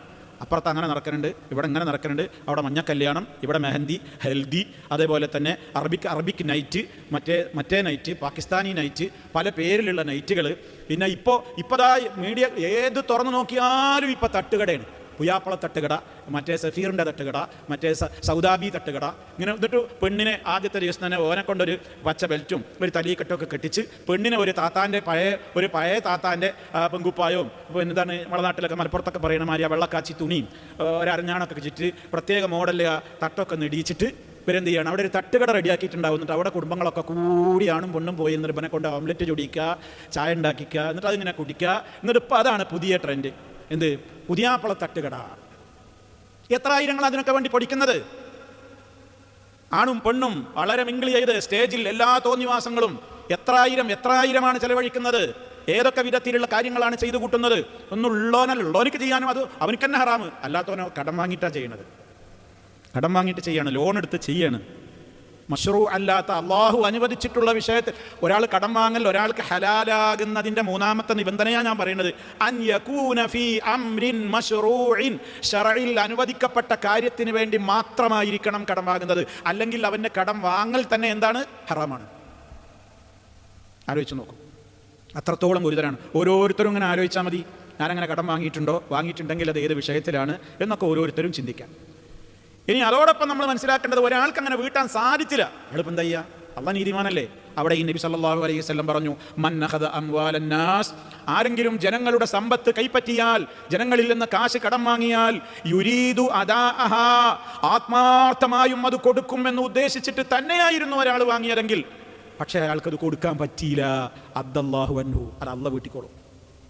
ഒരാൾ അങ്ങനെ ആത്മാർത്ഥമായിട്ട് വാങ്ങിയിട്ടുണ്ടെങ്കിൽ അവനക്കത് വീട്ടാനുള്ള തൗഫീഖ് അള്ളാഹ് കൊടുക്കും. ഇനി അഥവാ കൊടുത്തില്ലേ, കുറ്റക്കാരനാവില്ല. കാരണം എന്താ വെച്ചാൽ അവൻ്റെ കഴിവുകേടാണത്, എനിക്കത് കഴിയാഞ്ഞിട്ടാണ്. അത്തരം ഘട്ടങ്ങൾ അതൊക്കെ വളരെ അങ്ങേയറ്റത്തെ അവസ്ഥയാണ് പറയുന്നത് കേട്ടോ. അതേ അവസരത്തിൽ അമൻ അഖദ യുരീദു ഇത്ലാഫഹ അത്ലഫഹുല്ലാഹ്, അങ്ങനെ വാങ്ങാ. ആദ്യമൊക്കെ ഒരു 15,000 വാങ്ങി, 1-ാം തീയതി തരാമെന്ന് പറഞ്ഞു. 30-ാം തീയതി തന്നെ അങ്ങോട്ട് വിളിച്ചിട്ട് കൊടുത്തു. ഏത്? ഈ 15,000. രണ്ടാമത്തെ ഘട്ടം കടം വാങ്ങി, 25 വാങ്ങിയത്. 25-ാം തീയതി തരാമെന്നും പറഞ്ഞു. 25-ാം തീയതി കൊണ്ടേ കൊടുത്തു, 25 കൊടുത്തു. മൂന്നാമത് വാങ്ങിയത് 5 ലക്ഷം. ബൈക്ക് പിന്നവനില്ല. ഇങ്ങനെയുണ്ട് കുറേ വിളവന്മാർ. ആദ്യം നമ്മൾ വിശ്വാസം പിടിച്ചു പറ്റും. എന്താല്ലേ മൂപ്പര്, ഞാൻ 1-ാം തീയതി തന്നാൽ മതി ഇത് പറഞ്ഞതാ, പക്ഷേ 30-ാം തീയതി ആയപ്പോൾക്ക് മൂപ്പർക്ക് ഉറക്ക് കിട്ടിയിട്ടില്ല. എന്നെ വിളിച്ചു, ഇതട്ടോ പൈസ റെഡി ആട്ടോ, ഗൂഗിൾ പേ എത്ര അല്ലെങ്കിൽ ആപ്പിൾ പേ എത്ര അയക്കാട്ടോ. എന്ത് കൃത്യമല്ലേ, എനിക്ക് അയാളെ പറ്റി ഞാൻ മാർക്കിട്ടു 100 മാർക്ക്. പിന്നെ അടുത്ത വീണ്ടും അയാൾ കടം ചോദിച്ചു. അപ്പോൾ സംഖ്യ ഒന്നുകൂടി കൂട്ടി 25. നേരിയൊരു പേടി എനിക്കുണ്ടായിരുന്നു, 25 ആകുമ്പോൾ തരുമോ? ഒരു പ്രശ്നമല്ല. മൂപ്പര് 25-ാം തീയതി പറഞ്ഞത്. അത് പിന്നെ 24-ാം തീയതി ഒന്നും വിളിച്ചില്ല, 25-ാം തീയതി കൃത്യമായിട്ട് തന്നു. ആള് ശുദ്ധനാ. പിന്നെ വാങ്ങിയത് 5ആണ്. പിന്നെ വിചാരിച്ചു കൊടുക്കാലോ, ധൈര്യമായിട്ട് കൊടുക്കാലോ, കാരണം ഇതിപ്പോൾ വലിയ കൂലിട്ടുന്ന സംഗതിയല്ലേ. പിന്നെ ബൈക്കില്ല. പിന്നെ ഫോൺ വിളിച്ചാൽ ഫോൺ ഓഫ്, സ്വിച്ച് ഓഫ്. പിന്നെ അയാൾ ഒരു ബൈക്കും കാണാനില്ല. പിന്നെ അയാളെ എവിടെ തെരഞ്ഞാലും കാണാനില്ല. അങ്ങനെ അയാളോട് ഇനി അഥവാ കിട്ടിയാലോ നേരത്തെ പറഞ്ഞ എല്ലാ നുണയും പറയും. കണ്ടോ, ഇത് ഹദ്ദസ കദബ, അവൻ സംസാരിക്കും, നുണ പറയും. വഅദ, അവൻ പല വാഗ്ദത്തങ്ങൾ മാറ്റി പറയും. ഫഖലഫ, അതൊക്കെ ലംഘിക്കും. അതുകൊണ്ടാണ് അള്ളാഹുവിൻ്റെ റസൂൽ പറഞ്ഞത്, വാങ്ങരുത്, കടം വാങ്ങരുത്. പുറത്ത് കടം കൊടുക്കാനുള്ള പ്രോത്സാഹനം ഒരുപാട് ആയത്തെ ഹദീസിലൂടെ. അതിന് നേരെ പുറത്ത് എന്തും പറയാണ്, വാങ്ങരുത് കേട്ടോ, വാങ്ങരുതേ, വാങ്ങിയ പൊട്ടുപോകും, തൻ്റെ ആഖിറത്തിൻ്റെ പ്രശ്നമാണ്. സ്വർഗം ഉറപ്പുള്ള ഷഹീദിന്റെ കാര്യത്തിൽ പോലും ഇങ്ങനെയാണ് നിയമം. വാങ്ങിപ്പോകരുതേ, ശരീരം നരകത്തുനിന്ന് രക്ഷപ്പെടൂലട്ടോ എന്നിങ്ങനെ ഗൗരവത്തോടുകൂടെ മറ്റേ ഭാഗത്തും പറഞ്ഞു കൊടുക്കുകയാണ്. രണ്ടും പറയണല്ലോ, എങ്കിലല്ലേ ഈ വിഷയത്തിലുള്ള സുതാര്യമായൊരു നിലപാടിലേക്ക് ജനങ്ങൾ എത്തിച്ചേരുകയുള്ളൂ. അതുകൊണ്ട് രണ്ട് വിഷയവും ഒരേ ഗൗരവത്തിൽ അള്ളാഹു സുബ്ഹാനഹു വ തആലയും അള്ളാഹുവിൻ്റെ റസൂലും നമുക്ക് പഠിപ്പിച്ചു തന്നിട്ടുള്ളത്. ഇതോടൊപ്പം ഇസ്ലാം എന്ത് പറഞ്ഞു? നിങ്ങൾ കടം വാങ്ങിയോ, കടം വാങ്ങിയാലും ഇല്ലെങ്കിലൊക്കെ ജീവിതത്തിൽ ദുആ ഇങ്ങനെ അധികരിപ്പിച്ചുകൊണ്ടിരിക്കണം, ദുആ അധികരിപ്പിച്ചുകൊണ്ടേയിരിക്കണം. അള്ളാഹുവിൻ്റെ റസൂൽ ഞാൻ പറഞ്ഞില്ലേ, നബിതങ്ങളും കടം വാങ്ങിയിട്ടുണ്ട്, കടം വാങ്ങിയ സമയത്ത് തിരിച്ചു കൊടുത്തിട്ടുണ്ട്. ഇനി കടം വാങ്ങിയാൽ തിരിച്ചു കൊടുക്കുന്നതിനെ പറ്റി ഇസ്ലാം എന്താ പറഞ്ഞത്? അവിടെ ഒരു നിബന്ധന പറഞ്ഞു, കുല്ലു ഖർളിൻ, അവിടെ ഒരു പൊതു തത്വമാണ്. ഏതൊരു വായ്പയാകട്ടെ, കടം കൊടുക്കലാവട്ടെ, ജറ അതിലൂടെ തിരിച്ച് ഞാൻ ആഗ്രഹിക്കുന്നു, മൻഫഅതൻ ഒരു ഉപകാരം ഞാൻ തിരിച്ചു പ്രതീക്ഷിക്കുന്നുവെങ്കിൽ ഫഹുവ റിബ, അത് പലിശയാണ്. അത് ഞാൻ പറഞ്ഞോളണമെന്നൊന്നുമില്ല, ഞാൻ പറഞ്ഞിട്ടാണെങ്കിൽ എന്തായാലും പലിശയാണ്. ഇനി അതല്ല, ഞാൻ കടം കൊടുക്കുന്നത് എനിക്ക് വേറൊരു ലക്ഷ്യമുണ്ട്, അവൻ എന്നോട് കടം ചോദിക്കുന്നു, 1 ലക്ഷം ചോദിക്കുന്നു, ആ 1 ലക്ഷം കൊടുത്താൽ എനിക്കതുകൊണ്ട് വേറെ ചില ലക്ഷ്യങ്ങൾ ഞാൻ കാണുന്നുണ്ട്. ആ പൈസ തിരിച്ചിട്ടൽ മാത്രമല്ല, അവനിലൂടെ എനിക്ക് വേറെ ചിലത് നേടാനുണ്ടോ? ഞാൻ ഒരാൾക്ക് വായ്പ കൊടുത്തതിലൂടെ ഞാൻ വല്ല നേട്ടവും വേറെ ഉദ്ദേശിക്കുന്നുണ്ടെങ്കിൽ, പരലോക കോടതിയിൽ എനിക്ക് കിട്ടാവുന്ന നേട്ടത്തിനപ്പുറം ഞാൻ മറ്റു വല്ല നേട്ടങ്ങളും ഈ സംഖ്യക്കപ്പുറം വേറെ ഏതെങ്കിലും വിധത്തിൽ ഞാൻ ആഗ്രഹിക്കുന്നുണ്ടെങ്കിൽ അതൊക്കെ പലിശയാണ്. അതൊക്കെ പലിശയുടെ ഇനത്തിലാണ് വരിക. അതേ അവസരത്തിൽ അള്ളാഹിൻ്റെ റസൂല് ഒരിക്കൽ എന്തു ചെയ്തു? ഒരാളിൽ നിന്ന് കടം വാങ്ങിയിട്ട് തിരിച്ചു കൊടുക്കുന്ന നേരത്ത് നബി സല്ലല്ലാഹു അലൈഹി വസല്ലം വാങ്ങിയ വസ്തുവിനേക്കാൾ മുന്തിയ സാധനം ഉള്ളൂ, വാങ്ങിയ സാധനത്തിനേക്കാൾ മുന്തിയ സാധനം കൊടുക്കുന്ന നേരത്തുള്ളൂ. സഹാബികൾ പറഞ്ഞു, നബിയെ ഇത് കൊടുക്കേണ്ടതില്ലല്ലോ, നിങ്ങൾ വാങ്ങിയതല്ലല്ലോ. അള്ളാഹിൻ്റെ റസൂൽ പറഞ്ഞു, കൊടുത്തേക്ക്. എന്നിട്ട് പറഞ്ഞു, ആരെങ്കിലും കടം വാങ്ങിയിട്ട് തിരിച്ചു കൊടുക്കുമ്പോൾ കൂടുതൽ കൊടുക്കുക, അത് വലിയ പുണ്യകർമ്മമാണ് എന്ന് പറഞ്ഞാൽ എന്താ അതിൻ്റെ അർത്ഥം? ഞാൻ ഒരാൾക്കൊരു കുടുങ്ങിയ സംഗതിക്ക് ഒരാളോട് ഞാൻ 2 ലക്ഷം റുപ്യ വാങ്ങി, അങ്ങനെ 2 ലക്ഷം രൂപ എനിക്ക് അയാൾ തന്നു, ഞാൻ അയാൾ എനിക്ക് അവധിയൊക്കെ തന്നു. അങ്ങനെ അയാൾ എനിക്ക് തന്ന ആ ഒരു സംഖ്യ ഉപയോഗപ്പെടുത്തിയിട്ട് എനിക്ക് ജീവിതത്തിൽ ഒരുപാട് ഹൈറുകളുണ്ടായി, ഒരുപക്ഷെ എൻ്റെ ബിസിനസ് മെച്ചപ്പെട്ടുണ്ടാവും, അല്ലെങ്കിൽ എൻ്റെ ഒരുപാട് പ്രതിസന്ധികൾ മാറി. അങ്ങനെ ഞാൻ ആ സമയത്ത് അയാൾക്ക് തിരിച്ചു കൊടുക്കുമ്പോൾ എൻ്റെ ഒരു സന്തോഷത്തിന്, അയാൾ എന്നോട് സൂചനയിൽ കൂടെ പോലും പറഞ്ഞിട്ടില്ല, അങ്ങനെയുള്ള ഒരു വ്യക്തിയുമല്ല അയാൾ, അങ്ങനത്തെ ഒരാൾക്ക് ഞാൻ കടം തിരിച്ചു കൊടുക്കുമ്പോൾ 2 ലക്ഷം കൊടുക്കുമ്പോൾ കൂടെ ഒരു 5000 അല്ലെങ്കിൽ ഒരു 10,000 കൂടി കൊടുക്കുകയാണെങ്കിൽ വലിയ പുണ്യകർമ്മമാണ്. ഇതാണ് സുന്നത്താണ്. അപ്പോൾ പലിശയാവൂലേ? ഇല്ല, അത് പലിശയാവൂല. പലിശയാവണമെങ്കിൽ അയാൾ കടം വാങ്ങുമ്പോൾ എന്നോട് ഡിമാൻഡ് വെക്കണം. നിങ്ങൾ തരുമ്പോൾ 100 വാങ്ങി 110 തരണം. ഡിമാൻഡ് വെക്കുന്നതെന്തും പലിശയാണ്. അതേ അവസരത്തിൽ അയാൾ ആഗ്രഹിച്ചിട്ടില്ല, ഞാൻ എൻ്റെ സന്തോഷം, എൻ്റെ തൃപ്തി കൊണ്ട് ഒരാൾ എന്നെ സഹായിച്ചതാണ്, ആ സഹായിച്ചതിലുള്ള എൻ്റെ സന്തോഷം കൊണ്ട് ഞാൻ അയാൾ എനിക്ക് നൽകിയ സംഖ്യയേക്കാൾ കൂടുതൽ കൊടുക്കുന്നുവെങ്കിൽ അത് സുന്നത്താണ്, അത് നന്മയാണ്, പുണ്യമാണ്. അത് നബി സല്ലല്ലാഹു അലൈഹി വസല്ലം പഠിപ്പിച്ചിട്ടുണ്ട്. അതൊക്കെ സമൂഹത്തിൽ ഇത് നിലനിന്നു പോകാനുള്ള ഹിക്മത്തുകളും കൂടി അതിൽ അള്ളാഹുവിൻ്റെ റസൂൽ കണ്ടിട്ടുണ്ടാവില്ലേ? എന്താ ഈ സമൂഹത്തിൽ പലപ്പോഴും കടം ചോദിക്കുമ്പോൾ ആളുകൾക്ക് കിട്ടാത്തത് തന്നെ സമയത്ത് കൊടുക്കില്ല, നീട്ടി ഇങ്ങനെ ബുദ്ധിമുട്ടിക്കും. അപ്പോൾ ഉള്ളവരും പിന്നെ കൊടുക്കാൻ എന്താവും? പേടിയാവും. ആകെ എൻ്റെ അടുത്തുള്ളത് കാരണം കൊടുത്തു കഴിഞ്ഞാൽ പിന്നെ അത് കിട്ടുമോ? ഞാൻ നേരത്തെ പറഞ്ഞതാണ് പ്രശ്നം. ഉള്ള ബന്ധവും മുറിയും, പൈസയും കിട്ടൂല, പിന്നെ കണ്ടാൽ ദേഷ്യമായി. നമ്മളെന്തോ അവൻ്റെ അടുത്തുനിന്ന് വല്ലതും ഇങ്ങോട്ട് വാങ്ങിയതുപോലെയാണ് നമ്മൾ അങ്ങോട്ട് കൊടുത്ത മുതൽ തിരിച്ചു ചോദിക്കുമ്പോൾ. ഇങ്ങനെയൊക്കെയുള്ള ഘട്ടങ്ങൾ വരുന്നുണ്ട്. അതുകൊണ്ട് എത്രയാണ് ഇസ്ലാം ആ വിഷയത്തിൽ ദുആ ചെയ്യാൻ വേണ്ടി പറഞ്ഞത്. നമ്മൾ ഉറങ്ങുന്ന നേരത്ത് പഠിപ്പിക്കപ്പെട്ടിട്ടുള്ള ദിക്റിൽ വരെ നമ്മൾ ഇമാം മുസ്ലിം ഒക്കെ റിപ്പോർട്ട് ചെയ്തിട്ടുള്ള ഹദീസിൽ കാണാം, اللهم رب السماوات ورب الأرض ورب العرش العظيم ربنا ورب كل شيء فالق الحب والنوى ومنزل التوراة والإنجيل والفرقان أعوذ بك من شر كل شيء أنت آخذ بناصيته اللهم أنت الأول فليس قبلك شيء وأنت الآخر فليس بعدك شيء وأنت الظاهر فليس فوقك شيء وأنت الباطن فليس دونك شيء. ഇത് നീണ്ടൊരു ദുആട്ടോ. ഇതിന്റെ അവസാനം കേട്ടോളി, ഇഖ്ളി അന്നദ്ദൈൻ, അല്ലാഹ് എൻ്റെ കടം വീട്ടി തരണേ, വഅഗ്നിനാ മിനൽ ഫഖരി, ദാരിദ്ര്യത്തിൽ നിന്ന് നീ എനിക്ക് ഞങ്ങൾക്ക് ഐശ്വര്യം തരണേ. ഇത് നബി സല്ലല്ലാഹു അലൈഹി വസല്ലം ഉറങ്ങാൻ കിടക്കുന്ന നേരത്ത് വലതു ഭാഗത്തേക്ക് ചെരിഞ്ഞാൻ കടന്നിട്ട് പറഞ്ഞിരുന്ന ദുആയാണ്. നീണ്ട ദുആയാണ്, വിശദീകരിക്കാൻ നേരമില്ല. പക്ഷേ ഇതിൻ്റെ അവസാന ഭാഗം എന്താ? അള്ളാഹിനെ പുകഴ്ത്തി ഒരുപാട് കാര്യങ്ങൾ പറഞ്ഞിട്ട് ചോദിച്ച കാര്യം എന്താണെന്നറിയോ? ഇഖ്ളി അന്നദ്ദൈന, കടം വീട്ടി തരണേ, കടം കൊണ്ട് വലഞ്ഞിക്കണല്ലോ, കടത്തിൽ നിന്ന് രക്ഷപ്പെടുത്തണേ, ദാരിദ്ര്യത്തിൽ നിന്ന് എന്നെ കരകയറ്റണേ, വഅഗ്നിനാ മിനൽ ഫഖരി, ദാരിദ്ര്യത്തിൽ നിന്ന് ഞങ്ങളെ രക്ഷപ്പെടുത്തണേ. ആനായ നബി സല്ലല്ലാഹു അലൈഹി വസല്ലം ധാരാളം പ്രാർത്ഥനകളിൽ കാണാൻ സാധിക്കും. അള്ളാഹുവിൻ്റെ റസൂല് ഒരിക്കൽ പഠിപ്പിച്ചു കൊടുത്തു, ഇങ്ങനെ പ്രാർത്ഥിച്ചോളാൻ പറഞ്ഞു. എന്ത്? ഞാൻ നിനക്കിതാ ഒരു കലിമ പഠിപ്പിച്ചു തരാം, നിനക്ക് ഏറ്റവും വലിയ രൂപത്തിലുള്ള കൂമ്പാരമുള്ള കടബാധ്യത നിനക്കുണ്ടെങ്കിലും അത് വീട്ടുവാൻ നിനക്ക് സാധിക്കുവാൻ ഞാൻ നിനക്കിതാ ഒരു ദുആ പഠിപ്പിച്ചു തരാം. അല്ലാഹുമ്മ ക്ഫിനി ബിഹലാലിക അൻ ഹറാമിക വഅഗ്നിനി ബിഫളിക അമ്മൻ സിവാക്. അല്ലാഹുവേ, നിന്റെ ഹലാല് മുഖേന നീ എനിക്ക്, ഹലാല് കൊണ്ട് നീ എനിക്ക്, ഹറാമിലേക്ക് ഞാൻ പോകാതെ നീ എന്നെ മതിയാക്കണേ. എനിക്ക് എൻ്റെ കാര്യങ്ങൾക്ക് ഹലാലായ കാര്യങ്ങൾ കൊണ്ട് തന്നെ എനിക്ക് തികയണേ. നീ ഒരു ഹറാമിലേക്ക് പോകാൻ അവസരം ഉണ്ടാവരുതേ. വഅഗ്നിനി ബിഫളിക, നിന്റെ ഔദാര്യം കൊണ്ട് നീ എനിക്ക് ധന്യത നൽകണേ. അമ്മൻ സിവാക, നിന്നോടല്ലാതെ മറ്റൊരാളോട് ചോദിക്കേണ്ട ഒരവസ്ഥ വരാതെ അല്ലാ നീ എനിക്ക് ഐശ്വര്യം തരണേ. ഇത് അള്ളാഹുവിൻ്റെ റസൂൽ പ്രാർത്ഥിക്കാൻ പറഞ്ഞ പ്രാർത്ഥനയാണ്. സഹോദരങ്ങളെ, ധാരാളം പ്രാർത്ഥനകൾ ആ വിഷയത്തിലുണ്ട്. അല്ലാഹുമ്മ ഇന്നി അഊദു ബിക മിനൽ ഹമ്മി വൽ ഹസൻ എന്ന് തുടങ്ങുന്ന പ്രാർത്ഥനയുടെ അവസാന ഭാഗത്ത് വഅഊദു ബിക മിൻ ഗലബത്തിദ് ദൈൻ, കടക്കണിയിൽ നിന്ന്, കടം ആധിക്യത്തിൽ നിന്ന് ഞാൻ നിന്നോട് കാവൽ ചോദിക്കുന്നു എന്ന് കാണാൻ സാധിക്കും. ഇതേപോലെയുള്ള നിരവധി അനവധി പ്രാർത്ഥനകൾ ഒക്കെ ഈ കടത്തിൻ്റെ പ്രശ്നമാണ്. അപ്പോൾ നമുക്ക് മനസ്സിലായില്ലേ എത്രത്തോളം അത് ഗൗരവമാണ്. അതുകൊണ്ടാണ് ഈ ഹദീസിലേക്ക് നമുക്ക് മടങ്ങാം. ഞാൻ വായിച്ച ഒരൊറ്റ ഹദീസ്, അതിലെന്താ പറഞ്ഞത്? അഥവാ കടം വാങ്ങിയോ നീ എന്ത് ചെയ്യണം? സമയത്ത് കൊടുത്തേക്കണം. കൊടുക്കാതെ മത്തുലുൽ ഗനിയ്യി ളുൽമുൻ, ഗനിയ്യ് കൊടുക്കാതെ ഡേറ്റ് ഇങ്ങനെ നീട്ടി നീട്ടി നീട്ടി സ്വീപ്പാക്കുന്നത് ളുൽമാണ്, അക്രമമാണ്. പരലോക കോടതിയിൽ കടുത്ത ശിക്ഷ നേരിടേണ്ടി വരും. നരകമാണ് കാത്തിരിക്കുന്നത്. അതേ അവസരത്തിൽ ആരെങ്കിലും എന്തു ചെയ്തു? മറ്റൊരാളിലേക്ക് അവനെ ചൂണ്ടിക്കാണിച്ചാൽ, അതാണ് ഞാൻ നേരത്തെ പറഞ്ഞത്, നിനക്ക് തരാനുള്ള സംഖ്യ നീ എൻ്റെ ഇന്നയാളിൽ നിന്ന് വാങ്ങിക്കോളൂ എന്ന് ഞാൻ ഒരാളിലേക്ക് ചൂണ്ടിയാൽ ഞാൻ അയാളുടെ അടുക്കൽ പോയിട്ട് അത് സ്വീകരിക്കുന്നതിന് അമാന്തം കാണിക്കരുത്. അതെനിക്കൊരു പുണ്യകർമ്മമാണ്. അതേ അവസരത്തിൽ എനിക്കത് നിരസിക്കാം. എപ്പോ? അയാൾ ഇതിനേക്കാണോ സ്വീപ്പാക്കണ അവിടെ പോയി ചോദിച്ചാൽ അയാൾ ഇതിനേക്കാണോ വട്ടം കറക്കും. അങ്ങനത്തെ ഒരാളെടുത്തേക്കാണ് ഇയാൾ കേസ് റെഫർ ചെയ്തതെങ്കിലോ എനിക്ക് അയാളെടുത്തേക്ക് ഞാൻ പോകൂല എന്ന് പറയാം. കടിച്ചതിനേക്കാണ് വലുതാ മാളത്തിലെന്ന് വന്നാലോ പിന്നെ അയാളെടുത്തേക്ക് ഞാൻ പോകണമെന്തിനാ? അങ്ങനത്തെ ഒരാളെടുത്തേക്ക് ഇയാൾ റെഫർ ചെയ്യാനും പാടില്ല. അങ്ങനെ റെഫർ ചെയ്താൽ ഇയാളോട്ട് പോകേണ്ട കാര്യവും ഇല്ല. അപ്പം നമുക്ക് പറയാം ഞാൻ ഇടപാട് നടത്തിയിട്ടുള്ളത് നിങ്ങളിൽ നിന്നാണ്, നിങ്ങൾ എനിക്ക് ആ കാശ് തരണം എന്ന് പറയാം. അല്ലെങ്കിൽ പറയരുത്. അപ്പോൾ അയാളുടെ അടുത്ത് നിന്ന് പോയാലും കിട്ടുന്നുണ്ടെങ്കിൽ നിങ്ങൾ എന്നെ തരണമെന്ന് വാശി പിടിക്കരുത്. അത് നിങ്ങൾ അയാളുടെ അടുത്ത് പോയി വാങ്ങുന്നത് നിങ്ങൾക്കത് ഹൈറുണ്ട് എന്നാണ് ആ പറഞ്ഞതിൻ്റെ താല്പര്യം. ഏതായാലും സഹോദരങ്ങളെ, ഈ ഹദീസ് വളരെ പ്രാധാന്യത്തോടെ ഇന്ന് നമ്മൾ പഠിച്ച വിഷയം എന്താണ്? നമ്മുടെ നിത്യജീവിതവുമായി ഏറെ കെട്ടുപിടഞ്ഞു കിടക്കുന്ന കടം എന്ന വിഷയമാണ്. ഓരോരുത്തരും അവരവരെക്കുറിച്ച് ഗൗരവത്തോടുകൂടി ആലോചിക്കുക, ദുആ ചെയ്യുക. അങ്ങനത്തെ ഒരു ബാധ്യതയോടുകൂടെ മരിച്ചു പോകുന്ന ഒരവസ്ഥ വരാതിരിക്കാൻ റബ്ബിനോട് ദുആ അധികരിപ്പിച്ചുകൊണ്ടേയിരിക്കുക. റഹ്മാനായ റബ്ബ് സഹിക്കാനാവാത്ത പരീക്ഷണങ്ങളിൽ നിന്നും കടക്കെണികളിൽ നിന്നുമൊക്കെ നമ്മെ എല്ലാവരെയും കാത്തുരക്ഷിച്ചുകൊണ്ട് അവൻ്റെ സ്വർഗം നൽകപ്പെടുന്നവരിൽ നമ്മെ എല്ലാവരെയും ഉൾപ്പെടുത്തി അനുഗ്രഹിക്കുമാറാകട്ടെ. എല്ലാവിധ പാപങ്ങളും അല്ലാഹു പുറത്തു തരുമാറാകട്ടെ. നാഫിയായ ഇൽമിനെ അല്ലാഹു വർദ്ധിപ്പിച്ചു തരുമാറാകട്ടെ. റബ്ബന തഖബ്ബൽ മിന്നാ ഇന്നക അൻതസ് സമീഉൽ അലീം وتب علينا إنك أنت التواب الرحيم. اللهم علمنا ما ينفعنا وانفعنا بما علمتنا وزدنا علما. اللهم اجعل هذا البلد آمنا مطمئنا وسائر بلاد العالمين.